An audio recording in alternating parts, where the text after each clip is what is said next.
नमस्कार दोस्तों, मेरे YouTube चैनल TVS पामस्ट्री में आप सभी का बहुत बहुत स्वागत है। दोस्तों, यह एक 30 वर्षीय युवक का हाथ है। इनके हाथ को देखकर आज हमें जानने का प्रयास करेंगे कि हस्तरेखा विज्ञान इनकी हस्तरेखाओं के बारे में क्या क्या कहता है। तो शुरू करते हैं इनकी हथेली के साइज से। इनके हथेली का साइज एक रेक्टेंगल हैंड है। ऐसे लोग मेहनती भी होते हैं और बोल कर भी कार्य करते हैं। हाथ का रंग इनके सकारात्मक है। अब देखते हैं इनके सभी उंगलियों को। तो सबसे पहले बुध फिंगर देखते हैं। बुध फिंगर की लंबाई सूर्य फिंगर के तीसरे पोर तक करीब करीब पहुंच रही है, पूरी तरह से नहीं पहुंच पा रही है। इस तरह से जब किसी की बुध फिंगर होती है तो ऐसे लोग व्यापार व्यवसाय या रोजी रोजगार में बहुत ही कुशल होते हैं। इनकी याददाश्त बहुत ही अच्छी होती है। आकर्षक व्यक्तित्व होता है ऐसे लोगों का। अब सूर्य फिंगर को अगर देखते हैं तो सूर्य फिंगर की लंबाई अच्छी है। गुरु फिंगर की लंबाई भी अच्छी है। जब दो फिंगर की लंबाई अच्छी होती है, एक साथ होती है, तो ऐसा देखा गया है कि ऐसे लोगों के पास दिल और दिमाग का अच्छा तालमेल अवश्य ही होता है। शनि फिंगर की बात करते हैं तो उसकी भी लंबाई और मोटाई अच्छी है। हल्का सा झुकाव सूर्य फिंगर की तरफ इस फिंगर का लग रहा है। इनके हाथ में खड़ी लाइनें भी हैं सभी उंगलियों पर, जो अच्छी मानी जाती हैं हस्तरेखा विज्ञान में। जब भी इस तरह की लाइनें होती हैं तो ऐसे व्यक्ति में आत्मविश्वास भी होता है। कर्मठ भी ऐसे लोग अवश्य ही होते हैं और ये लाइनें एनर्जी टावर का काम करती हैं। पर्वतों पर एनर्जी पहुंचाने का काम इस तरह की लाइनें करती हैं। लेकिन इनकी गुरु फिंगर का झुकाव भी थोड़ा सा शनि फिंगर की तरफ है और यहाँ पर एक आड़े कट का निशान आ रहा है, जो इनके वैवाहिक जीवन में तनाव का संकेत दे रहा है। वहीं जब गुरु फिंगर इतनी पॉइंटेड नहीं हो पाती है तो यह मति भ्रम की स्थिति का भी निर्माण होता है। इस तरह से इनकी ये शनि फिंगर भी यही बता रही है। इसका जब झुकाव सूर्य फिंगर की तरफ हो जाता है तो यह एक असंतुलित मानसिकता का प्रतीक मानी जाती है। मति भ्रम की स्थिति अवश्य ही होती है ऐसे लोगों के जीवन में। अब अगर अंगूठा देखते हैं तो अंगूठे की लंबाई अच्छी है और जब इस तरह से अंगूठा होता है तो ऐसा देखा गया है कि ऐसे लोग किसी के ऊपर जल्दी विश्वास नहीं करते हैं। इनकी तर्क शक्ति कमज़ोर होती है भले ही, लेकिन अपनी बातों को बढ़ा चढ़ाकर पेश करना ऐसे लोगों की आदत होती है। इच्छा शक्ति ऐसे लोगों की मजबूत होती है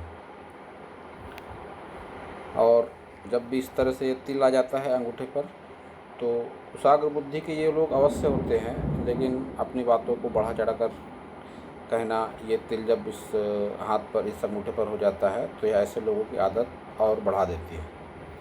ये भाग जब बाहर निकलता है तो कुशाग्र बुद्धि के होते हैं। सामान्य लोगों से ज़्यादा ऐसे लोगों की बुद्धिमत्ता अवश्य ही होती है। और अब देखते हैं इनका बुध पर्वत। बुध पर्वत का उभार ठीक ठाक है। लाइनें जो हिसाब से चल रही हैं तो रुपये पैसे से संबंधित समस्या इनके लाइफ में उतनी ज़्यादा नहीं है। रुपया आता है, खर्च हो जाता है। समस्या उतनी ज़्यादा गहरी रुपये से संबंधित नहीं समझ में आ रही है। अब देखते हैं इनके सूर्य पर्वत को। सूर्य पर्वत इनका दबा है। जब भी ऐसा दबा हुआ सूर्य पर्वत होता है तो ऐसे लोग किसी की कितनी भी मदद क्यों ना कर लें, ऐसे लोगों को यश मान सम्मान नहीं मिल पाता। और जो हिसाब से लाइनें चल रही हैं, बढ़ती उम्र के साथ भी संघर्ष के साथ सफलता मिलने में ऐसे लोगों को बहुत दिक्कतों का सामना करना पड़ता है। शनि पर्वत को देखते हैं तो शनि पर्वत भी इनका दबा हुआ भी है, थोड़ा शिफ्टेड भी लगता है सूर्य पर्वत की तरफ। तो मन में असंतोष की भावना, हीन भावना और कुल मिलाकर मति भ्रम की स्थिति यह शनि पर्वत भी बता रहा है। यह तिल का निशान भी इसको बढ़ावा दे रहा है। जब भी तिल का निशान शनि पर्वत पर आता है तो यह पारिवारिक संबंधों में बाधा, वैवाहिक संबंधों में बाधा, रुपये पे पैसे के लेन देन में भी इस तरह का तिल का निशान नकारात्मकता को दिखाता है। गुरु पर्वत को अगर देखते हैं तो गुरु पर्वत इनका भले ही थोड़ा दबा हुआ है, लेकिन उस पर जो लाइनें चल रही हैं, इन लाइनों को अनुकूल कहा जा सकता है।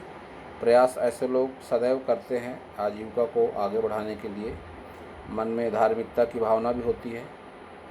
इनकी जान पहचान अपने से कई गुना ज़्यादा ऊंचे लोगों से अवश्य होती है जब इस तरह से लाइन चलती है। लाइफ में तरक्की भी ऐसे लोग करते हैं। स्वयं का मकान भी अवश्य होता है, भले ही पुश्तैनी ही क्यों ना हो। जब भी यह ट्रायंगल बनता है तो ऐसा देखा गया है कि ऐसे लोगों के पास रहने के लिए खुद का मकान अवश्य ही हो पाता है। अब मंगल पर्वत को अगर देखते हैं तो मंगल पर्वत इनका पूरी तरह से नकारात्मक लगता है। राहु रेखाओं का वार जो हिसाब से चल रहा है, इन्होंने निश्चित रूप से बहुत परेशानियां झेली होंगी और झेल भी रहे हैं। 30 वर्ष की आयु है इनकी अभी फ़िलहाल। अपनों से नज़दीकी संबंधों में तनाव, अलगाव भी जब इस तरह का मंगल पर्वत हो जाता है पीड़ित तो देखने को मिलता है। शुक्र पर्वत का उभार मध्यम है। इन्वेस्टमेंट का अच्छा खासा नॉलेज ऐसे लोगों के पास अवश्य होता है जब इस तरह से खड़ी लाइनें चलती हैं। इनके शुक्र पर्वत पर आड़ी खड़ी रेखाओं की अधिकता है। जब भी इस तरह से आड़ी खड़ी रेखाओं की जालनुमा आकृति बन जाती है, ऐसा मेरा अनुभव है कि इन रेखाओं को पितृदोष से जोड़कर देखा जाता है और कई हाथों में मैं देख चुका हूँ। इनके पास कुंडली है शायद इनकी, अगर किसी पंडित को दिखाएं। कुंडली में समय और दिनांक का होना बहुत ज़्यादा ज़रूरी है। सही समय दिनांक हो तो ही कुंडली का सही आकलन हो पाता है। पितृदोष और यहाँ तक कालसर्प दोष की संभावना भी इनके हाथ में बनती हुई दिखाई दे रही है। यह दोष होने के कारण ही इनके जीवन में अस्थिरता बनी हुई है। मैं इस तरह के दोष कई लोगों के हाथ में रेखाओं को देखकर बता चुका हूँ। उनके हाथ में संभावना जो हिसाब से दिखती है 80 से 90% कहता हूँ मैं, लेकिन अगर कुंडली है तो उससे 100% पक्का पता चल जाता है। अगर ये पूजा पाठ के माध्यम से अपने इन दोषों का निवारण करवा लेते हैं तो इनके जीवन में सकारात्मकता बहुत हद तक बढ़ जाएगी। इनके केतु पर्वत पर एक मछली का निशान बनता हुआ दिख रहा है। जब भी इस तरह से मछली का निशान बनता है केतु पर्वत पर तो ऐसे लोगों को पुश्तैनी जमीन जायदाद से लाभ, लंबी दूरी की यात्राओं से लाभ, अचानक धन लाभ, इस तरह के संकेतों को लेकर इस मछली के निशान को देखा जाता है। कोई न कोई सकारात्मकता जीवन में अवश्य ही होती है। लेकिन इनका मछली का निशान थोड़ा शिफ्टेड सा लगता है चंद्र पर्वत की तरफ, तो इसके प्रभाव में थोड़ी कमी आती है। माता पिता या भाइयों से मतभेद भी होता है, जो यह बता भी चुके हैं कि कुछ प्रॉपर्टी संबंधी विवाद में इन्हें सफलता नहीं मिल पा रही है। कोई जगह ज़मीन इन्होंने ली थी अपने स्वयं के पैसों से, तो इन्हें के पिताजी तो भाइयों की बता रहे हैं। तो इस विवाद से भी इस मछली के निशान को देखा जा सकता है। इस पे सकारात्मक प्रभाव में कमी का सामना करने के संकेत भी इस तरह की मछली के निशान से मिलते हैं। चंद्र पर्वत पर तिल का निशान है इनके, फिर वही बात सामने आती है। मति भ्रम की स्थिति इनके जीवन में निश्चित रूप से बनी हुई है। चंद्र पर तिल, शनि पर तिल, यह जो दो परिस्थितियाँ बनती है मन के विचारों में नकारात्मकता भर देती हैं। चाह कर भी व्यक्ति अच्छा काम नहीं कर पाता, संबंधों में भी उसे आहत होना पड़ता है, दाम्पत्य जीवन में भी अनुकूलता नहीं रहती। कई बार चंद्र से संबंधित बीमारियां भी हो जाती हैं। जब इस तरह से लाइन होती है तो अपने जीवन में ऐसे लोग यात्राएं भी करती हैं। अवश्य ही यात्रा इन्होंने अपने जीवन में लंबी दूरी की होंगी। मंगल पर्वत को अगर देखते हैं तो इसमें उभार अच्छा है। बाहरी मंगल पर आत्मविश्वास होता है ऐसे लोगों में। भाषा शैली आकर्षक होती है और इनकी भाषा शैली की बदौलत लोग इनको याद भी रखते हैं। कोई कोर्ट कचहरी या पुलिस थाने के निशान इनके मंगल पर्वत को देखकर आज की स्थिति में नहीं कहे जा सकते। तो मंगल पर्वत इनका बाहरी मंगल अनुकूल स्थिति में है, आत्मविश्वास देगा इनको अवश्य ही। अब देखते हैं इनकी सभी लाइनों को। तो सबसे पहले हृदय रेखा देखते हैं। हृदय रेखा इनकी अपने आप में ठीक है, लंबाई अच्छी है इस हृदय रेखा की, लेकिन ये संघर्ष को दिखाती है। जब भी हृदय रेखा इस तरह से मोटी होकर चलती है तो ऐसे लोगों के हृदय में निरंतर मन में कोई ना कोई संघर्ष किसी न किसी विषय को लेकर चलते रहता है। और ये जो पतली सी रेखा और इसके साथ साथ चल रही है, इस रेखा को कालसर्प दोष से जोड़कर देखा जाता है, तो इसका निवारण कराना अत्यंत ही आवश्यक है। इन्होंने कहा मेरे गुरु पर्वत पर स्क्वायर का साइन है तो इस हाथ में नहीं दिख पड़ रहा था, लेकिन है स्क्वायर का साइन। मैं दिखाता हूँ आपको। ये इनका इंक लगा हुआ पाम है और इनके गुरु पर्वत पर स्क्वायर का साइन बनता हुआ दिखाई दे रहा है। जब भी इस तरह से स्क्वायर का साइन गुरु पर्वत पर बनता है तो यह धन संबंधी मामलों को लेकर, संपत्ति संबंधी मामलों को लेकर अच्छा माना जाता है। तो अपने लाइफ में ये बढ़ती एज के साथ धन संपत्ति भी अवश्य इनकी लाइफ में उसका सुख होगा। और निवास का सुख तो इनके स्थान, इनके गुरु पर्वत पर है ही। अवश्य ही खुद का मकान ऐसे लोगों के पास में होता है, मैंने पहले ही बताया। लेकिन इसके अलावा भी अन्य प्रॉपर्टी का निर्माण ये अवश्य ही कर पाएंगे। इनके हाथ में ये जो एक लाइन चल रही है थोड़ी हल्की होकर, इस लाइन को अच्छा नहीं माना जाता है। यह लाइन गलत संगति या गलत आदतों से चरित्र में दोष का निर्माण इस तरह की लाइनों से होता है। तो हो सकता है इन्हें कोई लत हो, कोई नशे से संबंधित दिक्कतें हो, या यह अगर नहीं है तो फिर ऐसा देखा गया है कि किसी न किसी चीज़ से ऐसे लोगों को एलर्जी ज़रूर होती है। इस तरह की लाइन अगर किसी महिला के हाथ में हो तो वह महिला किसी न किसी एलर्जी के रोग से पीड़ित होती है। और कई बार पुरुषों में भी ये लक्षण देखे गए हैं, लेकिन पुरुषों में इस लाइन को नसों से जोड़कर ही ज़्यादा देखा जाता है। तो अब इनको इस दो में से एक ने कोई प्रॉब्लम अवश्य ही इनकी लाइफ में होगी। इनके हाथ में एक अच्छा मनी ट्रायंगल भी है, कंप्लीट नहीं है, लेकिन फिर भी रुपया पैसा ऐसे लोगों के पास में 40+ की एज के बाद में अवश्य होता है। इनकी व्यापार रेखा अच्छी खासी है, थोड़ी यहाँ पर डाउन चल रही है, आगे फिर इस तरह की रेखा है। तो इनका मनी ट्रायंगल अगर कंप्लीट होता है, और बहुत ज़्यादा संभावना है इसके कंप्लीट होने की। दोस्तों, मैं अपने कई वीडियो में बता चुका हूँ कि हाथ की रेखाएं व्यक्ति की सोच और कर्मों के हिसाब से बनती और मिटती हैं। तो जैसा कि मैंने बताया कि इनके हाथ में पितृदोष और कालसर्प दोष की संभावना लग रही है। इनके पास कुंडली है, लेकिन इन्होंने कहा कि कुंडली मैंने दिखाई थी पंडित को, उसने कहा नहीं। तब इसमें दो बातें होती हैं। कुंडली में हो सकता है समय गलत हो, ऐसे कई उदाहरण भी देख चुका हूँ मैं कि समय गलत होने के कारण व्यक्ति भ्रम की स्थिति में रहता है और उस समस्या का समाधान नहीं करा पाता है। तो इन्हें अपने माता पिता या किसी सगे संबंधी से कुंडली का सही समय, सही समय या जन्म दिनांक पता करें तो सही कुंडली बनाने में इनको सफलता अगर मिल जाए तो इनके दोषों में भी बहुत हद तक कमी आ जाएगी पूजा पाठ के माध्यम से। इनके अगर अंगूठे को देखते हैं तो इनके अंगूठे पर एक बहुत अच्छा बुद्धाई का साइन भी बन रहा है। जब भी इस तरह का निशान होता है किसी व्यक्ति के हाथ में, तो ऐसे लोगों की छठी इंद्री सक्रिय होती है। होने वाली घटनाओं का पूर्वानुमान ऐसे लोगों को अवश्य ही हो जाता है। और इसके साथ में ऐसा भी देखा गया है कि 40+ की एज के बाद ऐसे लोगों के पास में रुपया पैसा अच्छी खासी मात्रा में इकट्ठा हो जाता है। वही बात इनका मनी ट्रायंगल भी बता रहा है, थोड़ा इनकम्प्लीट है, लेकिन जैसा कि मैंने बताया कि बहुत संभावना है इसके कंप्लीट होने की।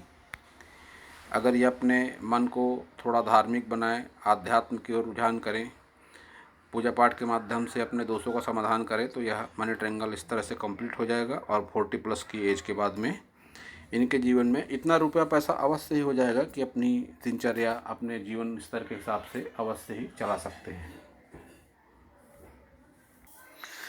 इनकी भाग्य रेखा चंद्र पर्वत से शुरू हो रही है।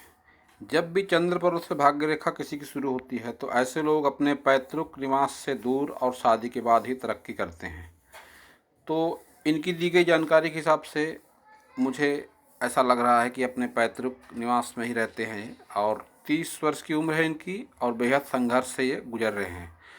और अगर इस लाइन को ध्यान से देखा जाए तो यह लाइन भी डार्क होकर, कुछ कम गहरी होकर, कुछ फैलती हुई सी चल रही है। जब भी इस तरह से लाइन चलती है तो व्यक्ति के जीवन में संघर्ष अवश्य ही होते हैं। अगर इनकी आगे की लाइफ में देखता हूँ तो इस लाइफ से जो ये लाइफ जी रहे हैं उससे यह लाइफ थोड़ी अच्छी दिखाई पड़ रही है। करीब 10 से 12 साल आगे आयु इनकी अगर 35 वर्ष के बाद का अगर आकलन किया जाए, 1 मिनट, इनकी अगर एज को काउंट करते हैं तो यह एज इनकी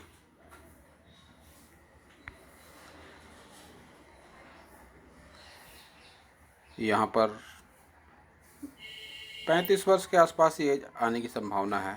तो 35 वर्ष के बाद इनके भाग्य में कोई चेंजेस की संभावना दिख रही है, जो आगे के 10 से 12 वर्ष इनके अच्छे जाने की संभावना है। लेकिन वहीं आगे फिर वही हल्की पड़ती रेखाएं और यह जो तिल बना हुआ है शनि पर्वत पर, यह इनको दिक्कतें अवश्य देगा। तो इनकी भाग्य रेखा, इनका ये बुधा आई और इनका मनी ट्रायंगल की परिस्थिति देखकर ऐसा लगता है कि 40 वर्ष के एज के आसपास ही इनका अच्छा टाइम आने की संभावना है। अभी इनके दिन संघर्ष में ही गुजरेंगे और अवश्य गुजरेंगे। अब देखते हैं इनके दूसरे हैंड को, जिनसे इनकी विवाह के विषय में कुछ जानकारी ले सकते हैं। ये इनके ही हाथ का फोटो है, ये इनकी विवाह रेखा है और इस विवाह रेखा पर जब इतनी सारी आड़ी लाइनें आ जाती हैं तो ऐसा देखा गया है कि ऐसे लोगों के विवाह के जीवन में समस्या ज़रूर होती है। वैवाहिक जीवन में तनाव, मनमुटाव अवश्य ही होता है। अब वापस चलते हैं उस हाथ में। इन्होंने अपने हाथ की 30 से ज़्यादा 35 या करीब 40 के आसपास फ़ोटो भेजी है। जब इन्होंने फ़ोटो भेजे मुझे कई सारे, तो मैंने इनसे सवाल किया कि ये जो गैप है साधारण भी हाथों में दिख रही है या नहीं दिख रही है, साधारण कंडीशन की हाथ में। तो इन्होंने कहा कि नहीं, ये गैप नहीं है। लेकिन इनकी सभी फ़ोटो को देखने के बाद मैं इस निष्कर्ष पर पहुंचा हूं कि यह गैप इनके हाथ में है और अवश्य है। तो अब मैं बताने का प्रयास करता हूं आपको कि जब एक गैप होती है तो उसके क्या परिणाम होते हैं। जब भी इस तरह से गैप हो जाएगी कनिष्ठा फिंगर और सूर्य फिंगर के बीच में, तो ऐसे लोग अपनी मनमर्जी के मालिक होते हैं, किसी की रोक टोक इन्हें पसंद नहीं होती। अपने ही आज़ाद स्वतंत्र विचारों के हिसाब से ये काम करना पसंद करते हैं। और जब भी ये गैप आ जाएगी इस तरह से, तो भाई बहनों और माता पिता से मनमुटाव होता है, या कैरियर या जॉब के चलते इनको माता पिता और भाई बहनों से दूरी बनाकर चलना पड़ता है। तो यह अभी अपने पैतृक निवास स्थान में ही रह रहे हैं, तो अवश्य ही इनका अपने माता पिता और भाइयों से विवाद या वैचारिक मतभेद अवश्य ही होता होगा। कई बार ऐसा भी देखा गया है कि भाई बहनों या माता पिता से एक से विवाद होता है, कई बार सभी से विवाद होता है। सभी के साथ एक ही परिस्थितियाँ लागू नहीं होती, लेकिन वैचारिक मतभेद होते अवश्य है। भाई से हो, बहन से हो, पिता से हो या माता से हो, जब भी ये गैप आएगी तो यह वैचारिक मतभेद को लेकर ही देखी जाएगी आपसी संबंधों में। अब देखते हैं गुरु फिंगर और शनि फिंगर के बीच की गैप। जब यह गैप हो जाती है तो वैवाहिक संबंधों में तनाव होता है, व्यक्ति थोड़ा अहंकारी भी हो जाता है। अपने किसी न किसी गुण को लेकर ऐसे लोगों के जीवन में थोड़ा अहंकार ज़रूर होता है और इससे इन्हें बचने की सलाह दूंगा मैं। अब इनकी माइंड लाइन को अगर देखते हैं तो माइंड लाइन पर इनके शुरुआती जीवन में संघर्ष भरपूर दिख पड़ता है। और जिस उम्र में अभी है फ़िलहाल, ये 30 वर्ष की उम्र है इनकी, तो आगे कुछ वर्षों में हो सकता है कोई अपनी जॉब को चेंज करे, अपने विचारों में थोड़ा परिवर्तन लाए और किसी और व्यापार की तरफ रुख करें। क्योंकि जब इस तरह से माइंड लाइन ऊपर उठकर चलती है तो व्यक्ति के विचारों में सकारात्मक परिवर्तन अवश्य ही आता है, बस सकारात्मकता की दिशा में बढ़ता है। और आगे इनकी माइंड लाइन अच्छी चल रही है और लंबी भी काफ़ी माइंड लाइन इनकी अवश्य ही है। तो मन में इनके विचारों की कमी नहीं होती, तरह तरह के आइडियाज़ ऐसे लोगों के पास होते हैं और उन आइडिया को अमल में भी लाते हैं। लेकिन साथ ही कई बार ऐसे लोग अपने व्यापार और रोजी रोजगार में चेंजेस भी अवश्य करते हैं। इनकी भाग्य रेखा और इनकी व्यापार रेखा को देखकर इस बात की संभावना को और बल मिलता है कि अपने लाइफ में कई बार व्यवसाय चेंज करते हैं ऐसे लोग। अब इनके अगर निम्न मंगल को देखा जाए तो एक लाइन यह निकल रही है निम्न मंगल से, इस तरह से मंगल पर्वत से मंगल पर्वत तक जा रही है। हिम्मत, मेहनत और साहस की कोई कमी नहीं है इनके भीतर। जब भी ये रेखा चलती है तो ये रेखा अच्छे परिणाम ही देती है। संघर्ष अवश्य रहते हैं जीवन में, लेकिन व्यक्ति उस मुकाम तक पहुंचता अवश्य ही है। तो यह था इस हाथ का, पूरे हाथ का विश्लेषण। अब मैं इन्हें दोबारा फिर सलाह देना चाहूँगा कि अपने जन्म समय और जन्म दिनांक का सही तरीके से पता करके कुंडली का आकलन करवाएं। इनके हाथ में संभावना पितृदोष और कालसर्प दोष की लग रही है। तो अगर इस समस्या का समाधान ये करवा लेते हैं तो इनके जीवन में अनुकूलता आने की संभावना अवश्य ही बढ़ जाएगी। तो दोस्तों, यह था इस हाथ के बारे में मेरा हस्तरेखा का ज्ञान। अगर आपको मेरा वीडियो अच्छा लगा हो तो आप मेरे चैनल को सब्सक्राइब करें, मेरे वीडियो को लाइक करें, शेयर करें, कमेंट करें और पूरा वीडियो देखने के लिए आप सभी का बहुत बहुत धन्यवाद।